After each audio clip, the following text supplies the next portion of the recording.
welcome. We're back this week with Free Grace Community Church.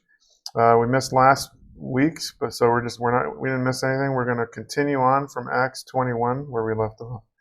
We were away last week due to a family emergency, which I'm not going to go into the details here, but it's very relevant to the Bible when things happen in your life to go, and I'm just going to look at Romans 8.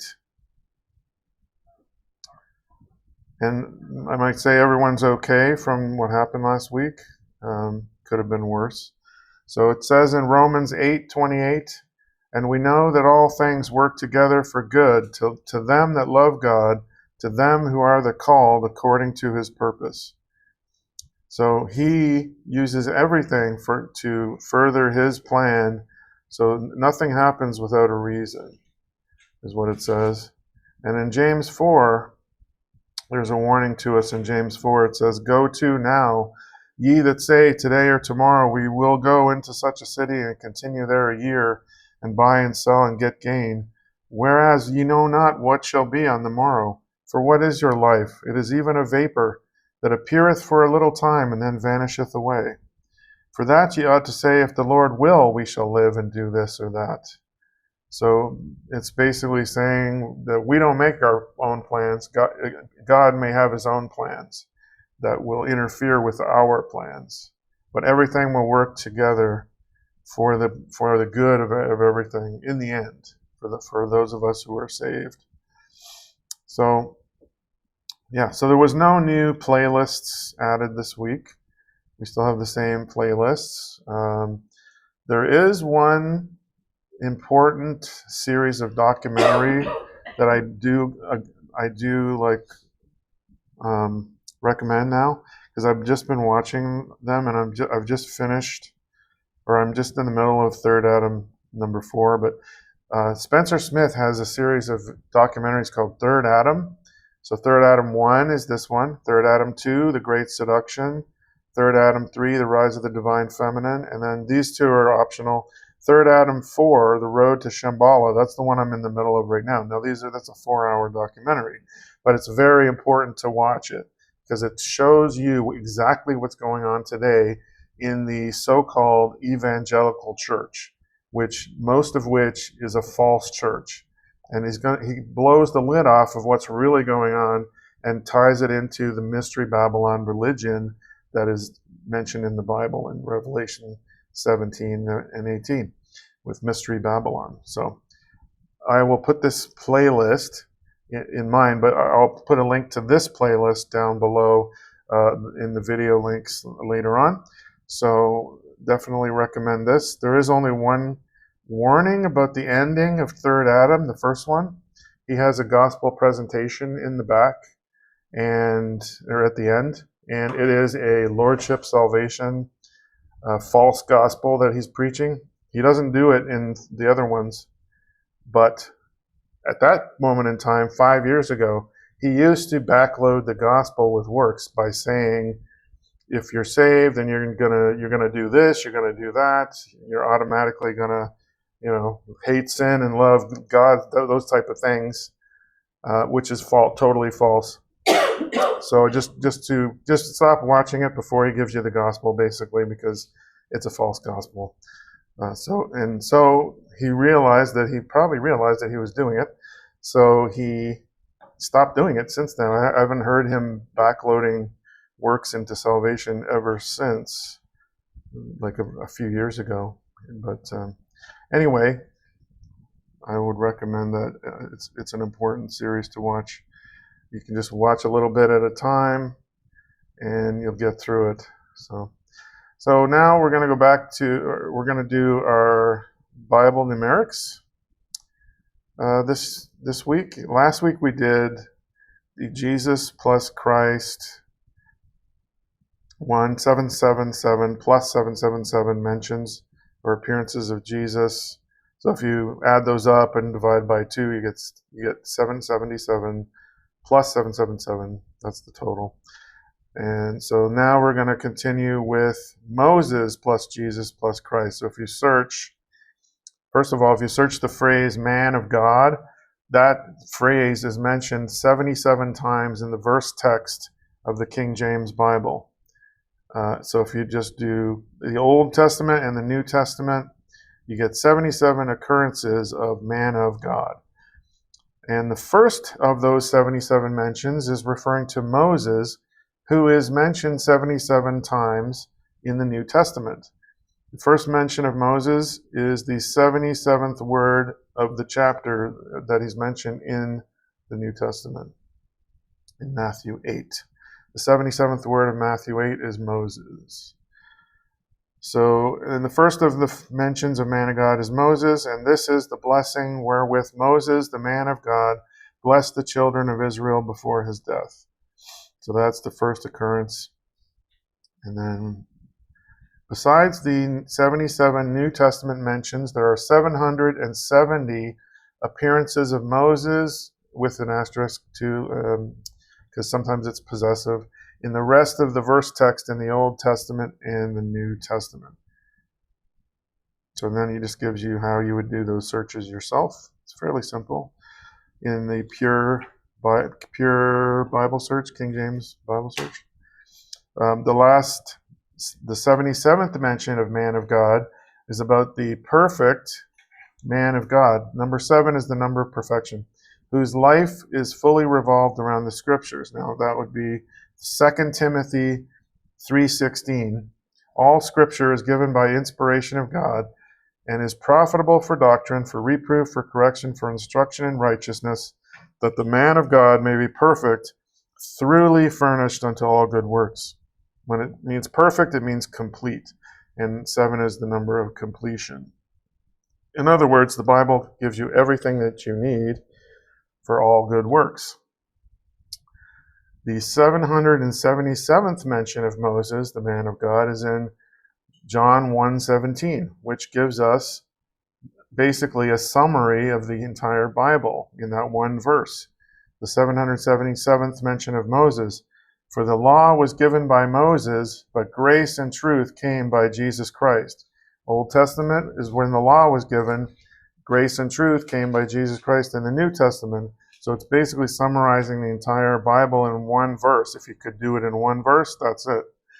So as seen in the previous note, there are 777 plus 777 appearances of Jesus plus Christ in the Bible.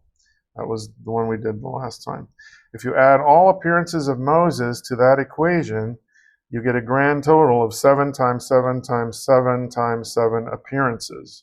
So if you just add up those appearances, it comes up to 2401, which is 7 times 7 times 7 times 7. So that, and on top of all that, Moses in John 1:17 is not only the 777th mention of Moses, it is also the exact middle appearance, 1201 out of 2401 of the total search, Moses plus Jesus plus Christ in the entire Bible. And then this is just the cover page, I think, or the title page of the original 1611 King James Bible, or the title page of a 1645 King James Bible, printed at Cambridge, with John 1:17 featured at the top of the illustration, representing the entire Bible. So just up here, if you look right up here, it says John chapter 1 verse 17, the law was given by Moses and grace and truth came by Jesus Christ.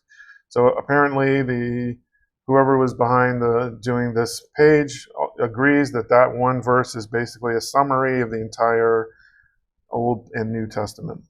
So that is the Bible numerics for today. Next week we'll get on to note number 11.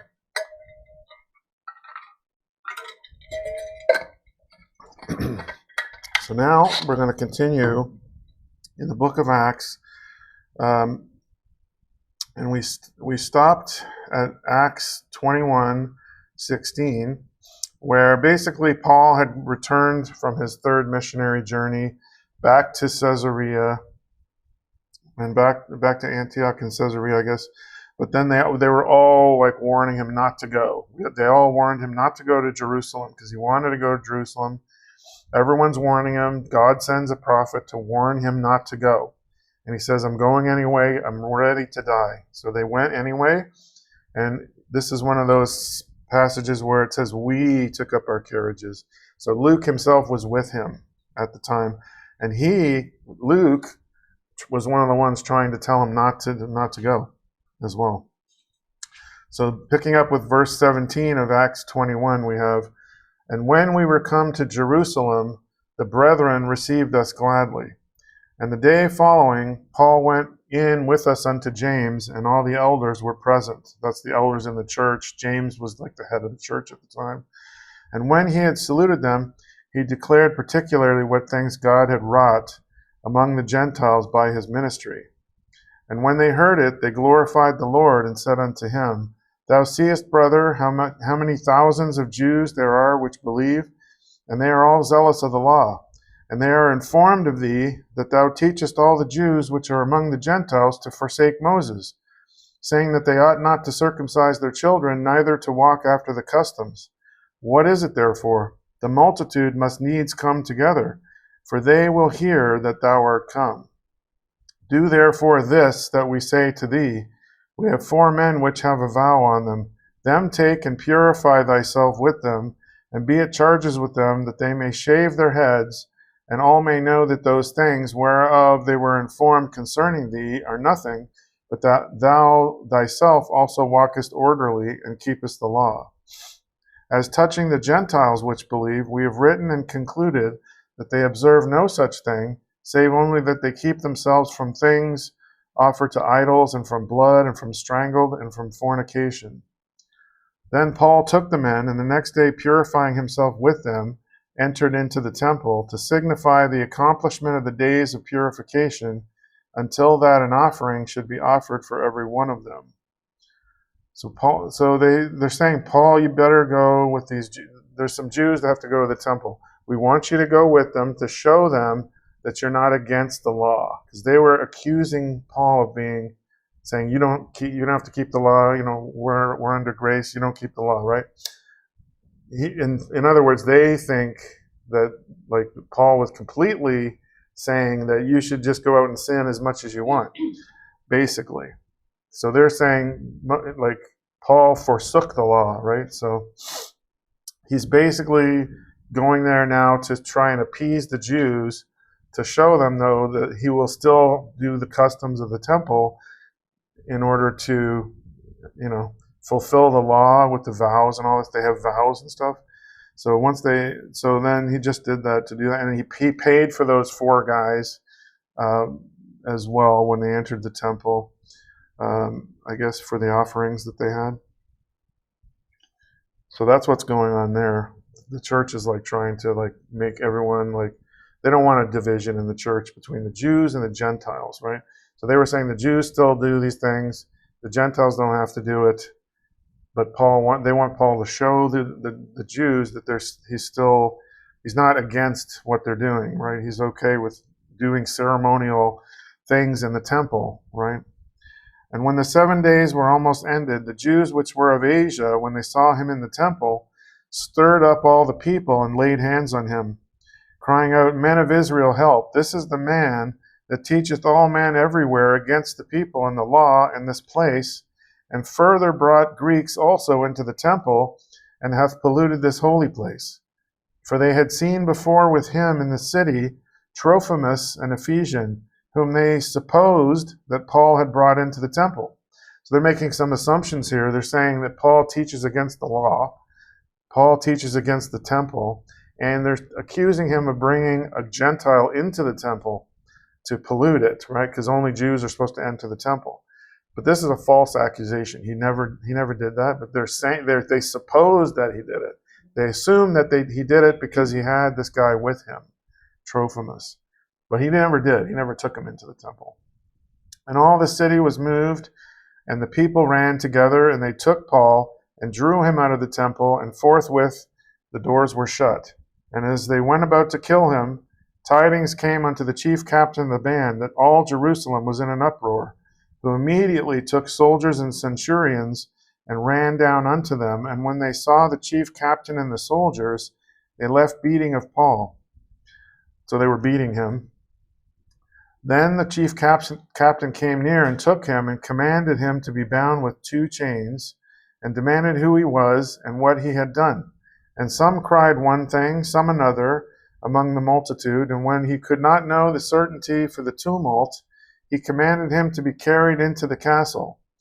And when he came upon the stairs, so it was that he was borne of the soldiers for the violence of the people. For the multitude of the people followed after, crying, Away with him! And as Paul was to be led into the castle, he said unto the chief captain, May I speak unto thee? Who said, Canst thou speak Greek? Art not thou that Egyptian, which before these days madest an uproar, and leddest out into the wilderness 4,000 men that were murderers?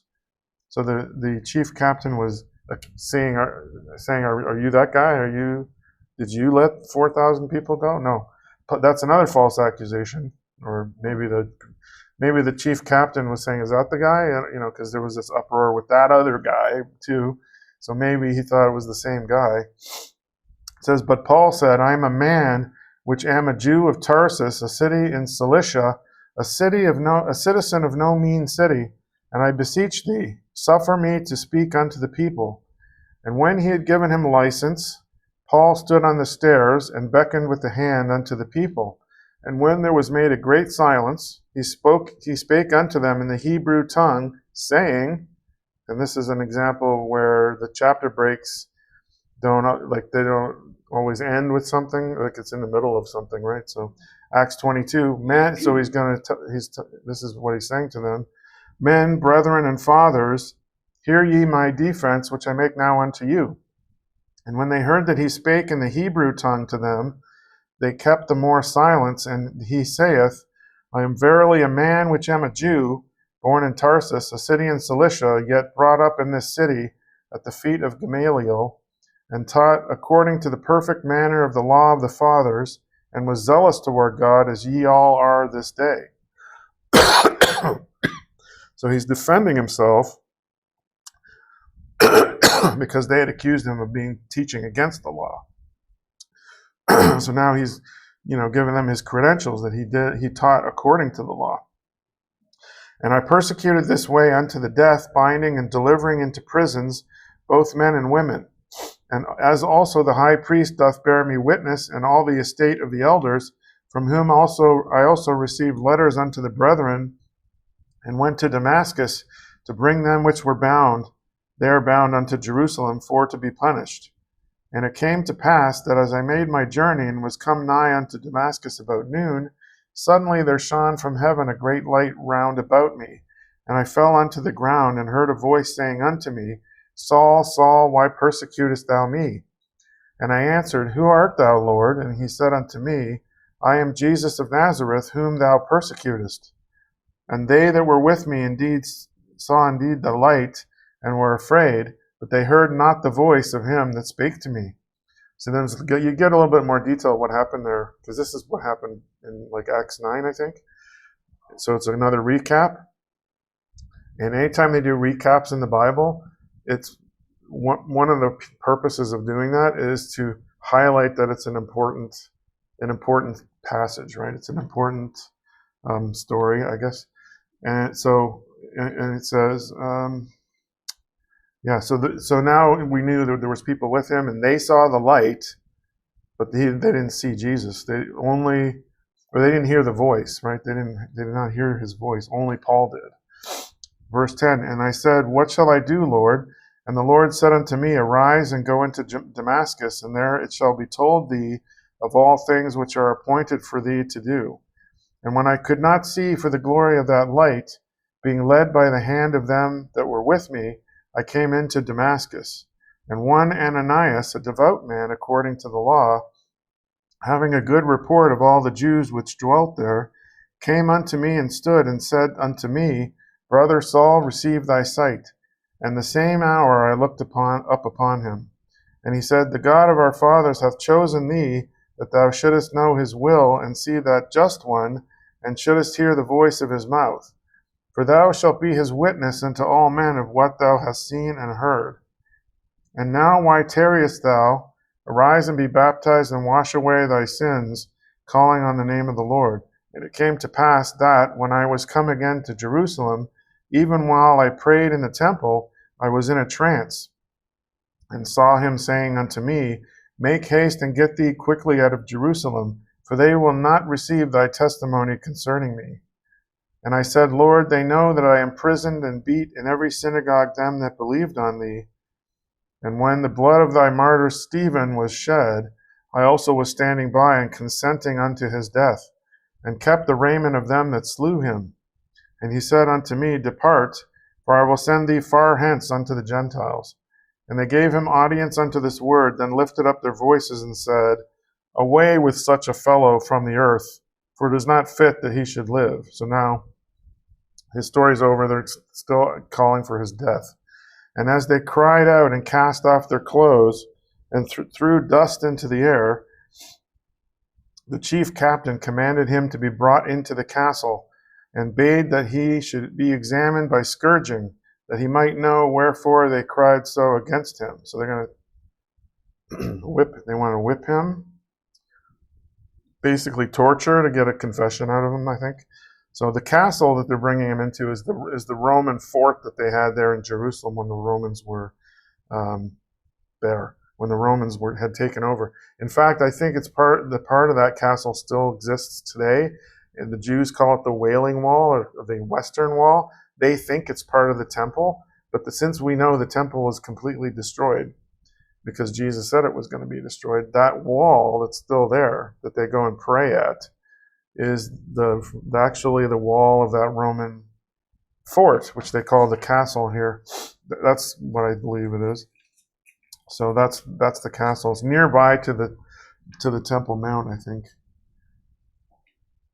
And as they bound him with thongs, Paul said unto the centurion that stood by, Is it lawful for you to scourge a man that is a Roman and uncondemned? When the centurion heard that, he went and told the chief captain, saying, Take heed what thou doest, for this man is a Roman. Then the chief captain came and said unto him, Tell me, art thou a Roman? He said, Yea. And the chief captain answered, With a great sum obtained I this freedom. And Paul said, But I was freeborn. Then straightway they departed from him which should have examined him. And the chief captain also was afraid, after that he knew that he was a Roman, and because he had bound him.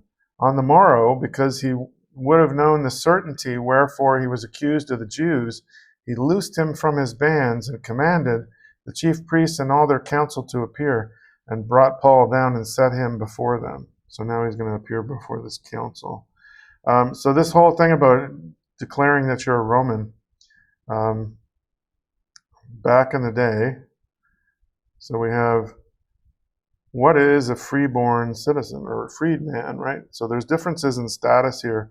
This chief captain said, with a great sum obtained I this freedom. So that guy was a slave, the chief captain, who earned enough money to buy his freedom. But Paul said he was freeborn, which means he was born free. He was never a slave, right? So in the Roman Empire, there's two different statuses here of free people. You've got the freeborn citizen, right, which had a legal status of full Roman citizen from birth, and a freed slave, which was that chief captain. He became a citizen upon formal manumission, but with restrictions. So a freeborn citizen could vote, stand for election, and hold public office. The freed slaves could vote, but they cannot run for public office. So that's one difference. The social standing of those two, the freeborn citizen could occupy the traditional social classes of patrician, equestrian, or plebeian, and look down upon freed men. So the freed men were looked down on as a separate social class, often part of the lower class plebeians who faced social prejudice despite wealth. So even if the guy was wealthy, they didn't like the fact that he used to be a slave, so that was a stigma for the rest of their life, right? They didn't have all the same rights. Obligations could enter into voluntary patron-client relationships, whereas automatically, so now when the freed slave were freed, he automatically became a client of their former master owing them respect, services, and political support. So while they could vote, they had to vote for their previous master or whoever that guy wanted him to vote for. And they still had to do services for them. So they weren't fully free, right? They were still they had to work for that guy still. They were still working for the person who they used to be a slave for. And the children's statuses, children were freeborn citizens with no restrictions, and if the freed man had children, they were born free as well and had full rights, allowing the family to fully integrate into society in the next generation. So that guy, the chief captain's kids, would be full free citizens, right? The same status as Paul would have been. So in essence, a freeborn citizen, even a poor one, had certain legal protections and an inherent dignity, such as immunity from being beaten in public, that a freed man did not fully possess. The social hierarchy was rigid, and having a family history free of slavery was a source of pride and a key social distinction. So that means Paul was of a higher class than most Romans. Like a lot of these Roman captains and stuff, they were all freed slaves, a lot of them. But Paul was freeborn, so he's like, they're like, whoa, this guy is a high class guy, so we can't just have him scourged because he has immunity against that stuff. So there's certain procedures they have to go through if Paul says he's a freeborn Roman citizen. So that's why they said, okay, we'll put him before the council, because he did have that status. But I mean, I don't know how they proved it. Like, there was no databases and stuff like that. Just because you say it is, they accepted it, I guess. I don't know how he proved that he was freeborn, but in any case, they accepted it. So chapter 23, and Paul, earnestly beholding the council, said, Men and brethren, I have lived in all good conscience before God until this day. And the high priest Ananias commanded them that stood by him to smite him on the mouth. So that's the high priest of the temple. Then said Paul unto him, God shall smite thee, thou whited wall, for sittest thou to judge me after the law, and commandest me to be smitten contrary to the law? So, because he has immunity against being struck in public like that. That's against Roman law. So he's calling him a whited wall. This is similar to, if you go to Matthew 23, where do I get my notes here? Click on this. Matthew 23, verse 27. Apparently he's a Pharisee, probably. But Matthew 23:27, Jesus said, Woe unto you, scribes and Pharisees, hypocrites, for ye are like unto whited sepulchres, which indeed appear beautiful outward, but are within full of dead men's bones, and of all uncleanness. Even so also outwardly appear righteous unto men, but within ye are full of hypocrisy and iniquity. So Jesus himself called the Pharisees, like, you look good on the outside, but we know that you're bad people on the inside. So that's why he's calling them a whited wall. It's right after what Jesus called them, the same. And then it says, and they that stood by said, Revilest thou God's high priest? Then said Paul, I wist not, brethren, that he was the high priest. For it is written, Thou shalt not speak evil of the ruler of thy people. So that note here, when you see I wist not, this means I did not know. Wist is like an old English archaic term that we don't use anymore, but I wist not means I did not know. So Paul didn't know he was the high priest after he called him thou whited wall. So he wouldn't have called him that if he knew he was the high priest, because Paul has respect for the authority that God has put in place, right? Which goes, if you go to Romans, is it 13? Yeah. Romans 13, it says, Let every soul be subject unto the higher powers. For there is no power but of God. The powers that be are ordained of God. Whosoever therefore resisteth the power, resisteth the ordinance of God, And they that resist shall receive to themselves damnation, not in terms of salvation, but you'll get punished, I guess, in this world. So that's why Paul would not have spoken against them, because whoever's in place in rulerships, even if they're like tyrannical rulers, it doesn't matter, because God has put them there for a reason, because it carries out God's plan to have certain people ruling over the government, like in charge of the governments. And really most of, like in terms of Romans 13, it says mostly governments are supposed to be going after evildoers. It says, for rulers are not a terror to good works, but to the evil. Wilt thou then not be afraid of the power? Do that which is good, and thou shalt have praise of the same. For he is the minister of God to thee for good. But if thou do that which is evil, be afraid, for he beareth not the sword in vain. For he is the minister of God, a revenger, to execute wrath upon him that doeth evil. So the purpose of a government is to go after evildoers, not go after law-abiding citizens. But even so, the rulers are put there by God for a reason.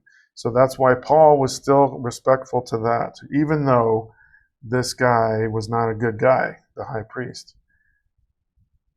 But when Paul perceived that the one part were Sadducees and the other Pharisees, he cried out in the council, Men and brethren, I am a Pharisee, the son of a Pharisee.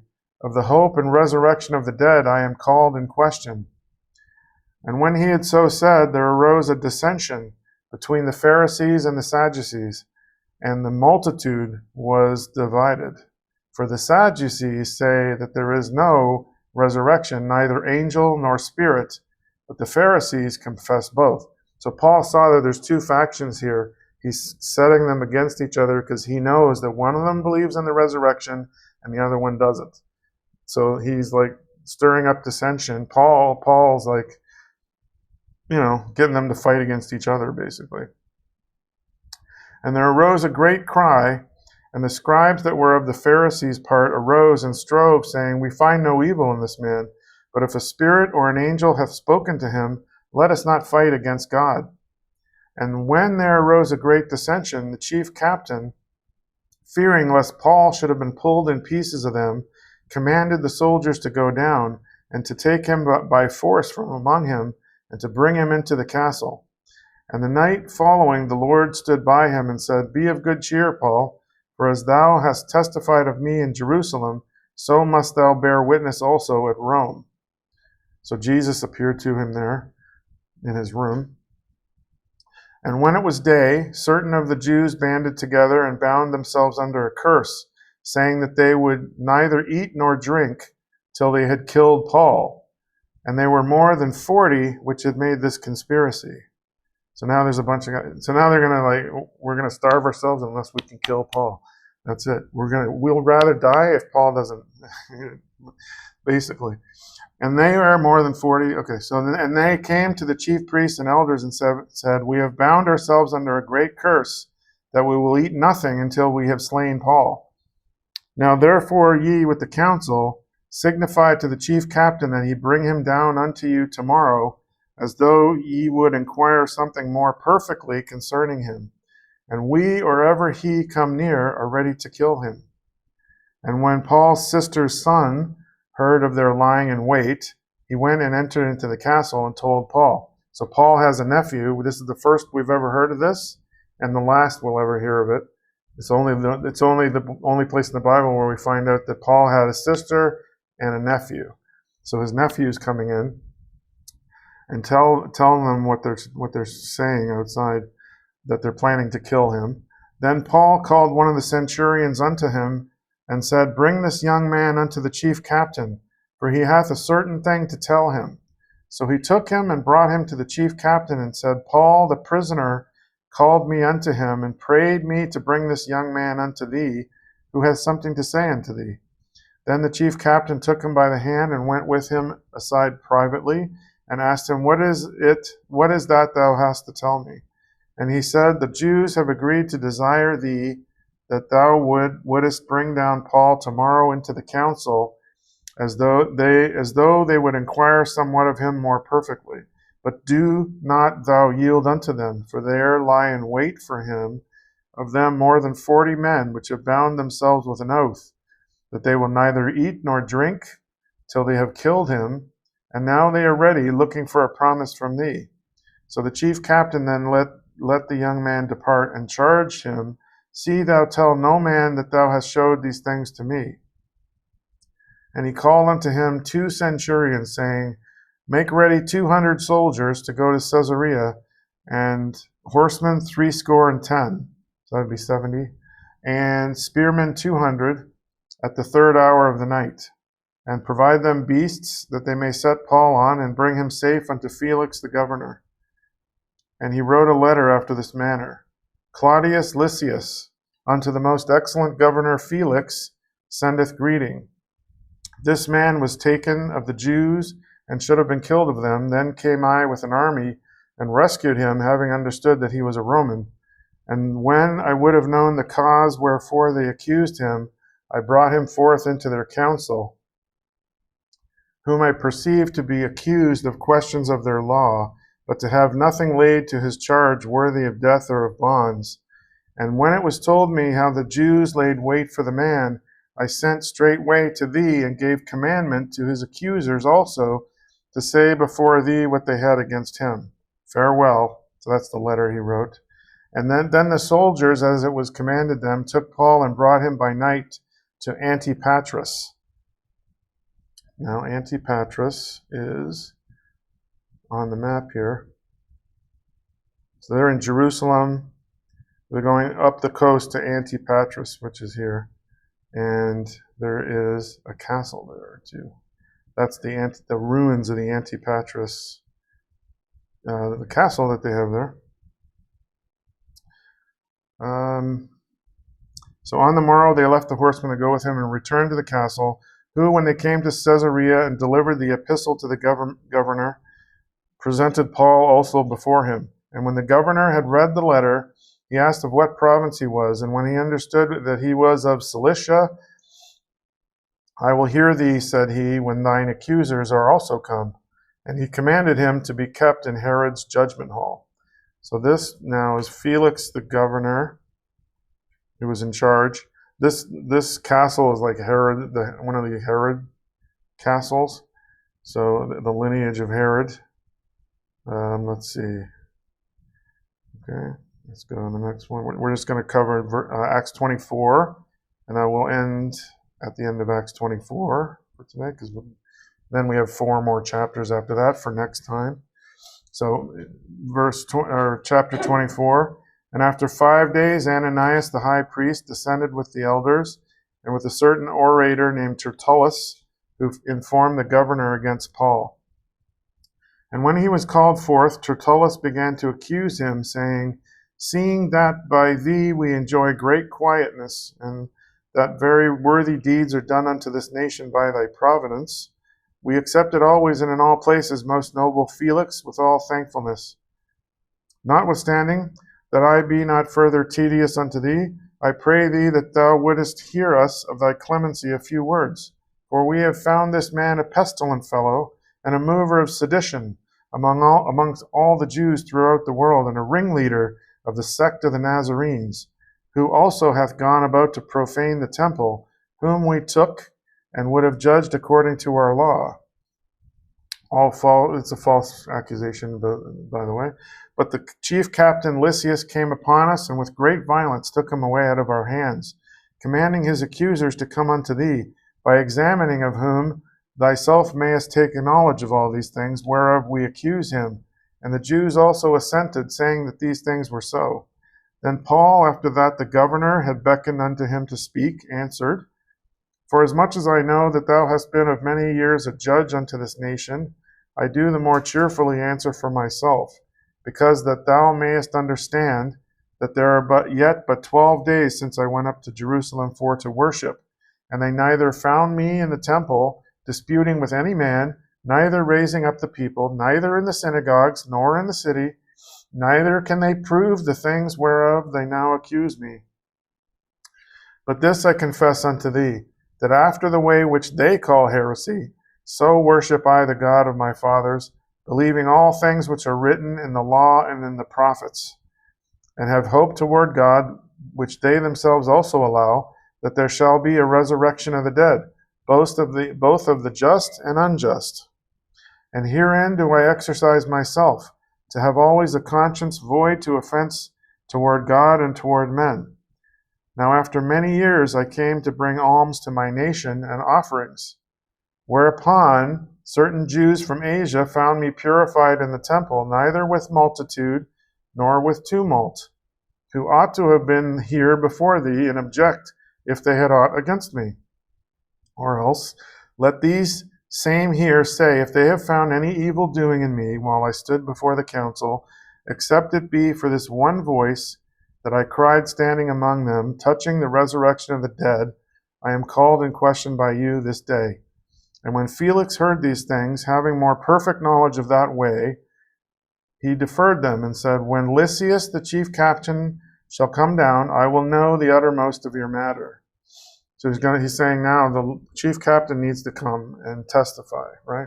So now we're not going to go forward until that happens. And he commanded a centurion to keep Paul and to let him have liberty, and that he should forbid none of his acquaintance to minister or come unto him. So now they're going to keep Paul there, but he's allowed to have a certain amount of freedom inside the castle, I guess, and people can come visit him. And after certain days, when Felix came with his wife Drusilla, which was a Jewess, he sent for Paul and heard him concerning the faith in Christ. And as he reasoned of righteousness, temperance, and judgment to come, Felix trembled and answered, Go thy way for this time. When I have a convenient season, I will call for thee. He hoped also that money should have been given him of Paul, that he might loose him.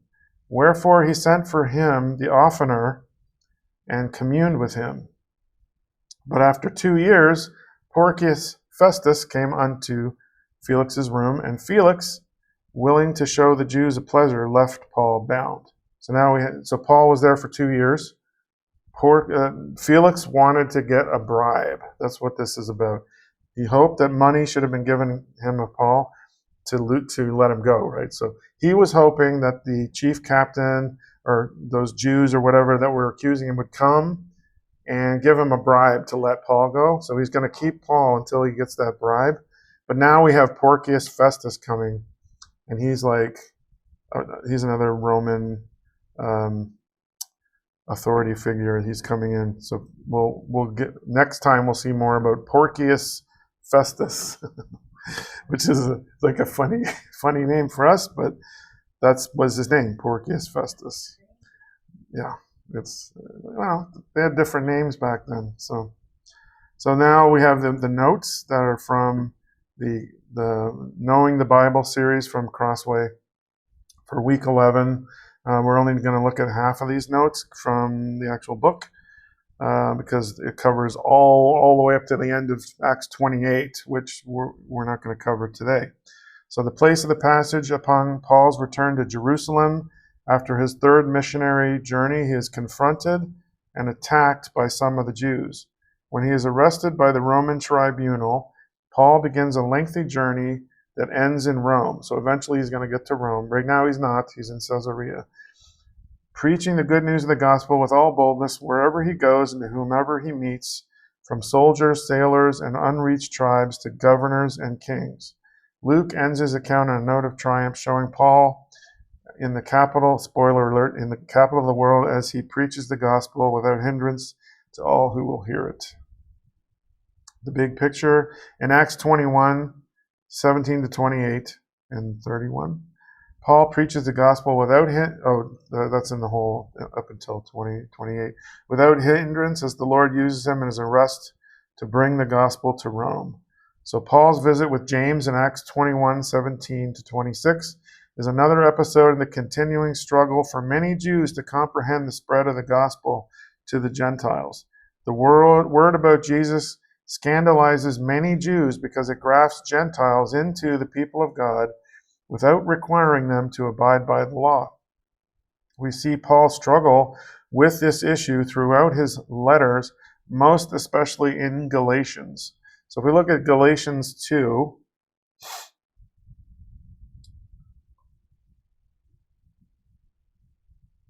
Galatians chapter 2. It is 15 and 16. So it says, "We who are Jews by nature and not sinners of the Gentiles, knowing that a man is not justified by the works of the law, but by the faith of Jesus Christ, even we have believed in Jesus Christ that we might be justified by the faith of Jesus Christ and not by the works of the law. For by the works of the law shall no flesh be justified." And then 19 and 21. "For I through the law am dead to the law, that I might live unto God. I am crucified with Christ, nevertheless I live, yet not I, but Christ liveth in me. And the life which I now live in the flesh, I live by the faith of the Son of God, who loved me and gave himself for me. I do not frustrate the grace of God, for if righteousness come by the law, then Christ is dead in vain." So he will often preach against keeping the law in his letters. So Galatians 3 says, "O foolish Galatians, who hath bewitched you, that ye should not obey the truth, before whose eyes Jesus Christ hath been evidently sent forth, crucified among you? This only would I learn of you. Receive ye the Spirit by the works of the law, or by the hearing of faith? Are ye so foolish? Having begun in the Spirit, are you now made perfect by the flesh?"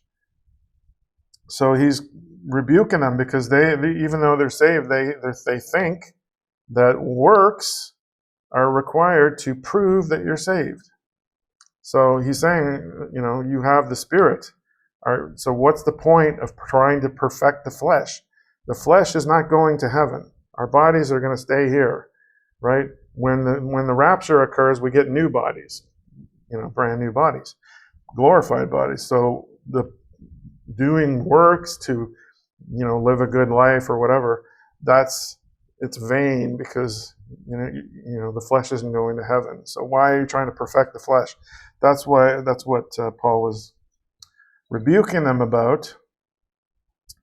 Paul is unyielding about his obligation to spread the gospel to the Gentiles and about their not having to keep the law, because by the law is no flesh justified.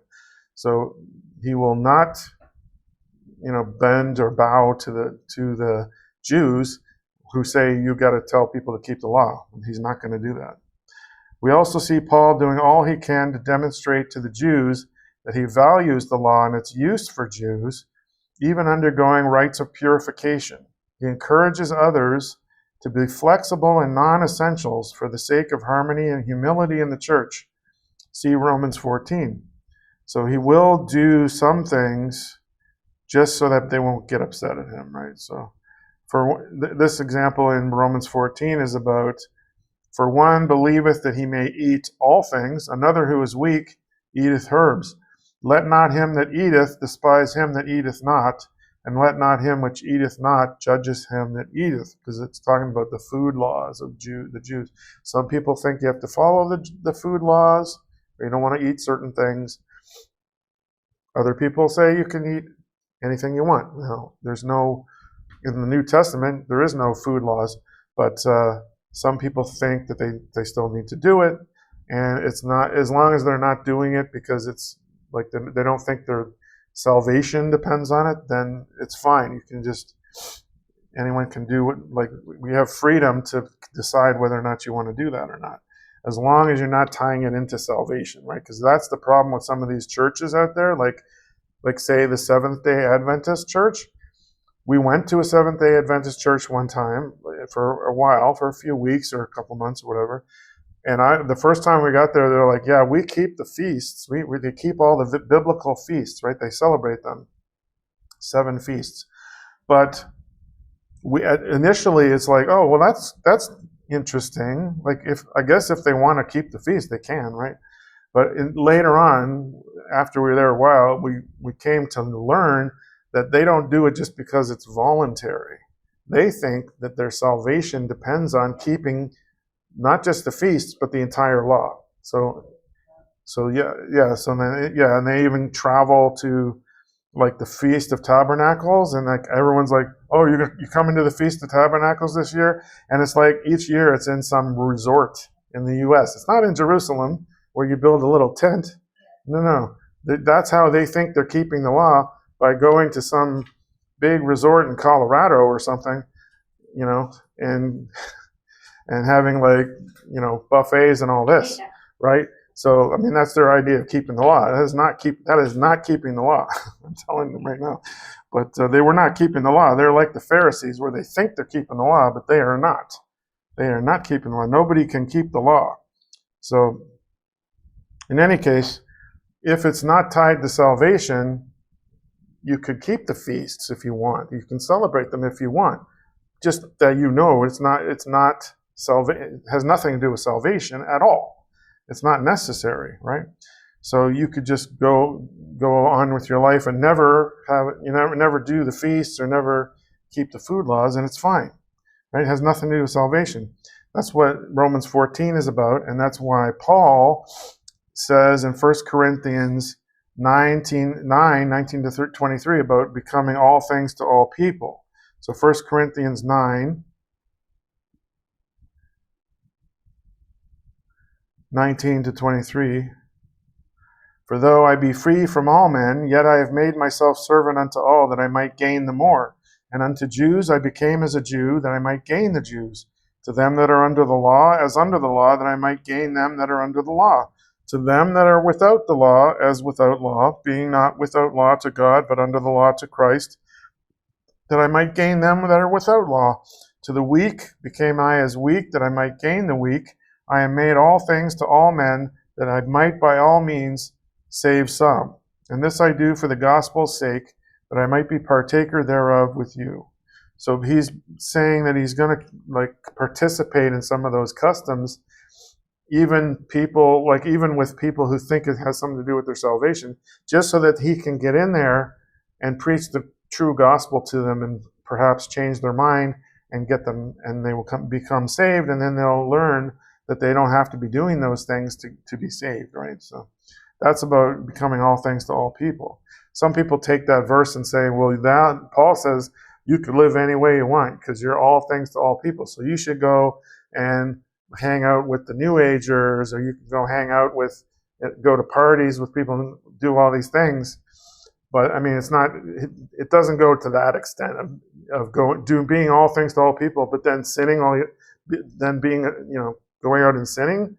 You got to draw the line there, right? You can't be doing that, right? Because God's going to chastise you if you participate in certain evil things that people do, right? So, but to some extent, he would go along with some of their customs just so that they won't be angry with him, and so they would be open to hearing the gospel. So that's why he underwent the rites of purification. It allows for adaptation of non-essentials. In other words, it has nothing to do with salvation, for the sake of mission, without compromising the gospel or his identity in Christ. So he knows that it has nothing to do with salvation. He's just doing it so that they're open to him, right? Because at some point he's going to proclaim the gospel to them. Paul is convinced that God has called him to proclaim the gospel to all, despite the rejection he suffers. Read Luke 12, 51 to 53. Let's see what that says. It's only 3 verses. 51. Suppose ye that I am come to give peace on earth? I tell you, nay, but rather division. This is Jesus talking. For from henceforth there shall be 5 in one house divided, 3 against 2, and 2 against 3. The father shall be divided against the son, and the son against the father. The mother against the daughter, and the daughter against the mother. The mother-in-law against her daughter-in-law, and the daughter-in-law against her mother-in-law. Jesus did not come to bring unity to everybody. He came to bring division, because the gospel does not bring unity, it divides. It discerns who's believing the right thing and who's not believing the correct thing. And the people who are not believing the right thing, if they reject the gospel, then there's going to be division, right? So God is not a unifier of everyone. Satan is actually the great unifier. If you watch the Third Adam series, you'll see how Satan's always trying to bring everybody together. like at the Tower of Babel, where they all wanted to come together. The gospel, on the other hand, God divides people. He divided all the nations and made all the different languages to divide people so they wouldn't come together. So God is a divider, not a unifier, as some people might say, because there's like this ecumenical movement where they want to all come together, like all the Catholics, the Mormons, all into one basically, and say, we'll put aside all of our differences and come together as one. This is leading to a new world religion, a new age religion, because all of these false religions wanting to get together, they actually believe their religion is the same as the mystery Babylon religion. Like if you read, first a Third Adam series for more details, because it shows you without question of a doubt what is going on today. So how is Paul living out the persecution that Jesus promised would come to some of his followers when he foresaw that families would be bitterly divided on account of his kingdom? Well, Paul knows he's going to be persecuted for the gospel, but he's preaching it. He's preaching it anyway. He knows it. The Jews attacked Paul in Acts 21 and distort both what he said and what he did. How did they distort what Paul had to say? Well, they were making false accusations. While the text doesn't always tell us the reasoning for accusations and attacks of others, what does the text say is the reason for the Jews' accusations here? So Acts 21, 27 to 36. Let me just take a look.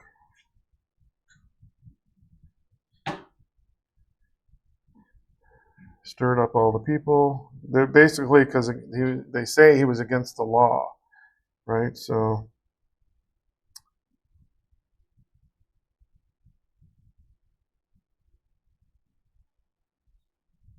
that's what it's basically. They think he's preaching against the law and against the temple.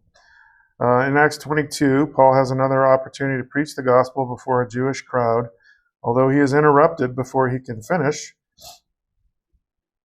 What is the result of Paul's declarations of his call to go to the Gentiles, then that God is concerned about them?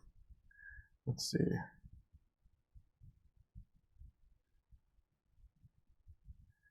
Well, he was telling them the story of what he's supposed to go to the Gentiles, right? So, and then they interrupted him, and he didn't get to finish his story, right? So basically, that upset them because he's provoking them to anger. So this is the thing.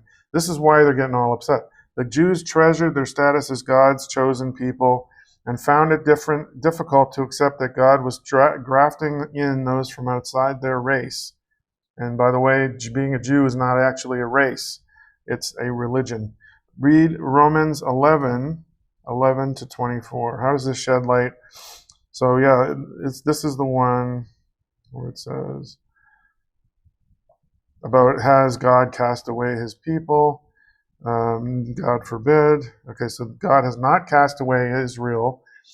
I say then, have they stumbled that they should fall? God forbid. But rather through their fall, salvation is come unto the Gentiles for to provoke them to jealousy. So God wants to provoke the Jews to jealousy that the Gentiles are now grafted in.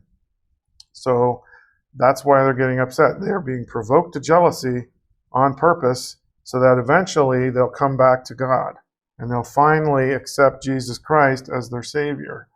This may take 2,000, it's taken 2,000 years already, but that's the reason. So in Acts 23, Jesus appears to Paul and encourages him to take courage. What does Jesus promise him? Yeah, so he says you have to go to Rome. He's telling him he has to go to Rome and preach the word there, which is, at the end of his commission in Acts 1:8, where he says you'll take the word to the whole world, basically. And then we have respect for God's rulers. I think I mentioned this already.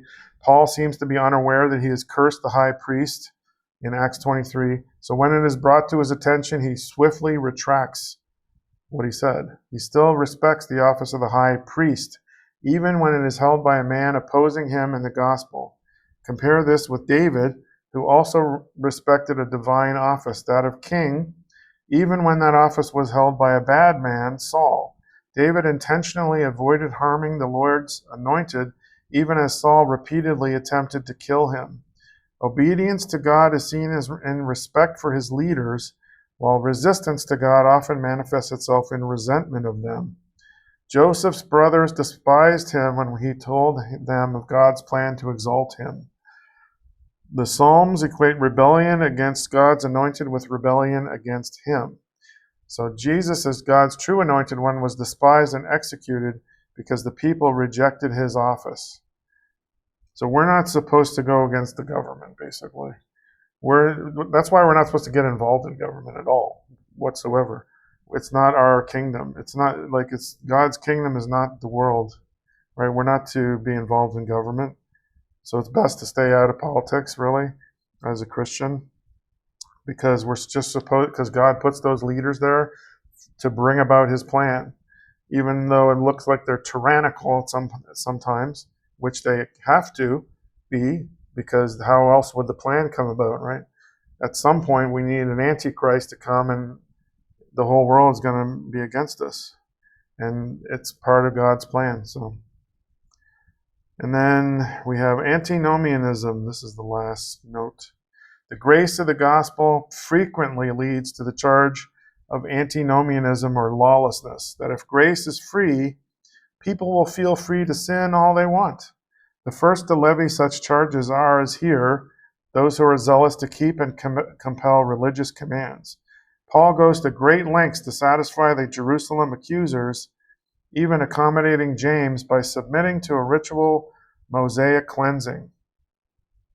Paul's opponents believed that people would try to keep God's commands only out of fear of punishment, and if that fear was removed, there would no longer be any motivation to live a righteous life. Into this situation comes news of the gospel, in which Jesus has removed the fear of punishment and freely reconciled us to God. Those zealous for the law can see only the potential danger. If Christians do not fear punishment, they will do whatever they want. The book of Acts refutes such accusations, compared with Romans 6. Romans 6 says, "Shall we continue in sin that grace may abound? God forbid." So Paul says, no, you can't go out and sin all you want, even though we're not under the law, showing that those who have experienced grace are motivated by remembering God's grace. Because of God's great love for them, they do whatever he wants. They are compelled by the love of Christ. 2 Corinthians 5:14. For the love of Christ constraineth us, because we thus judge that if one died for all, then we're all dead, and that he died for all, that they which live should not henceforth live unto themselves, but unto him which died for them and rose again.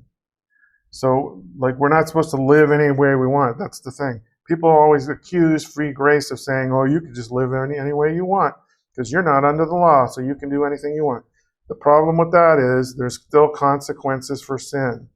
So you will not be able to do anything you want. And in fact, if you're saved, God is going to chastise you if you do try to live any way you want. So there's a call to not do that, to try and you have to yield to the Spirit so that you won't fulfill the lusts of the flesh. So we have the ability to do that, but we have to yield to the Spirit, right? It's not automatic. And we're not supposed to live any way we want. That's a false accusation that they always make. It's called a straw man accusation because it's not true. That they always accuse. People who don't believe the right gospel will accuse someone of preaching against the law, saying, you think you could live any way you want. And they think that they have to keep the law for salvation, whereas we know we don't have to. We don't keep the law for salvation. It has nothing to do with salvation. Keeping the law is not required for after you're saved. The only reason for the law is that it's a schoolmaster to bring us unto Christ. It's only there to show you that you need a Savior, that you can't keep the law by yourself. So that's the purpose of the actual law. It's not a list of things that you're supposed to do or not do. Do this, do that. Because if you break one of those laws, you've broken the entire law. So everyone is in violation of the entire law, continually, because it says even the thought of foolishness is sin, right? So if you even think a foolish thought, you've broken the entire law and you're guilty. So what's the point of trying to keep the law to perfect the flesh, as Paul says? The flesh is not going to heaven. So there's no strive. You don't need to be striving to keep the law. What we need to be doing is resting in what Christ has done for us and yielding to his Spirit that is in us, and then it will guide you into all truth. So basically that's the end of today. We're now at the end. So we have 4 more chapters to go. Next week we'll finish off the book of Acts. So thanks for watching. And remember, go check out the Third Adam documentaries. I highly recommend it. It's important to watch these, I think. But and chip away at it if you have to, but just do it. I hope people watch it. So and watch it and compare everything what Spencer says against the Bible, as we're supposed to. Don't just blindly accept what he's saying, but he's correct on a lot of things here. So anyway, in any case, I guess we'll end the live stream here. Thanks for watching. Please like and subscribe, and we will be back again next week.